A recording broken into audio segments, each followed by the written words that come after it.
Okay, this is a short overview of our research project, Search and Rescue Unmanned Aerial Vehicle. I'll give you a short, summary of the project aims and also a short literature review of about five or so articles. First of all, the purpose is to develop a light aerial search and rescue platform by integrating a radio direction finder into a UAV using commercial off-the-shelf components, and that is to ensure that the final platform is within reasonable cost, is networkable, meaning able to, have additional, units of this system operate simultaneously in the network, and also scalable in that you can expand that to a number of units. And of course, the systems and networks should be able to locate emergency locator transmitters from the air.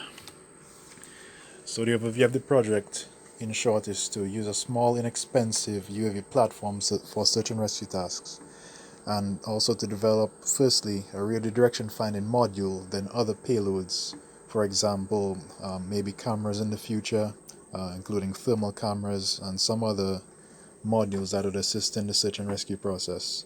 The system needs to be autonomous and scalable, as mentioned before, and integratable into existing systems of search and rescue.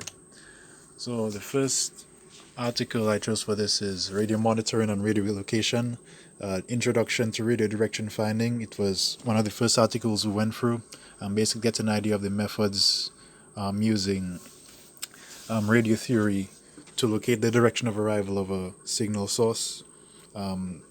We found particular interest in the phase interferometry technique as seen in the two images here.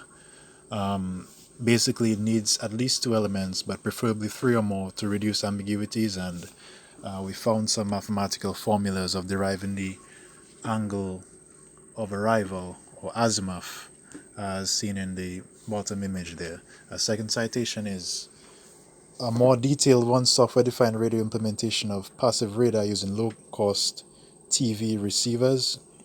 It's similar. Passive radar and radio direction finding are similar in that they require a phase-coherent set of receivers. So looking at that, we found that a process called dithering, which is inherently enabled in the software-defined radio receivers we're using for this project, it's inherently enabled, and by disabling it, it allows the array of software-defined radio receivers to become what's called phase coherent, which is required for precise tasks such as achieving passive radar and radio direction finding. Another citation is a geolocation of RF emitters final proposal. It's a similar scholarly article. It was done by for a senior design project for Michigan State University electrical engineering class, and basically what we took from it is that using monopole antennas as opposed to dipole antennas allow us to reduce the ambiguity of the direction of arrival, because by the nature of dipole antennas it gives you four possible locations of the direction of arrival, whereas if you use monopole antennas you just have two, so that cuts down the computational task of finding out where the signal is originating from just by using different hardware.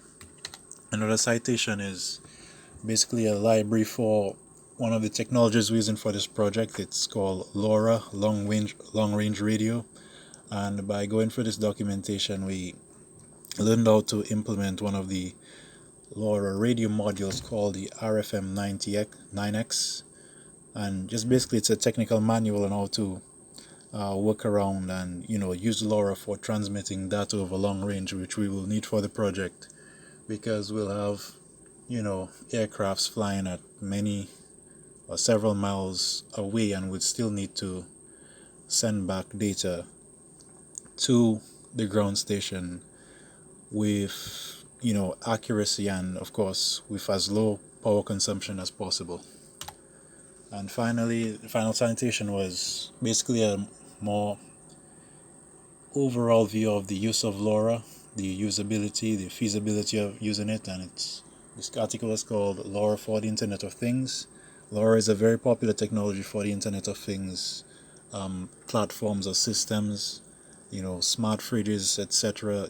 Devices communicating over not necessarily long ranges but constantly. So the low power cost and reliability is one of the big things. And through overviewing it, the problem they were trying to address is whether LoRa is feasible for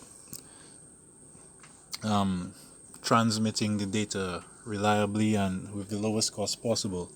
And the areas they were trying to implement that in is in the wilderness of South Africa. They were trying to first of all apply it to tracking jackal behavior and also surveilling cattle and also fighting against rhinoceros poaching. So they would have these animal trackers operating, and since they're on animals, you can't attach very large batteries to animals, so the device has to be small while also operating for a number of months or even years on end. So they found that, in short, the LoRa technology provides an efficient solution for low power communication in harsh areas, even without telecommunication and infrastructures.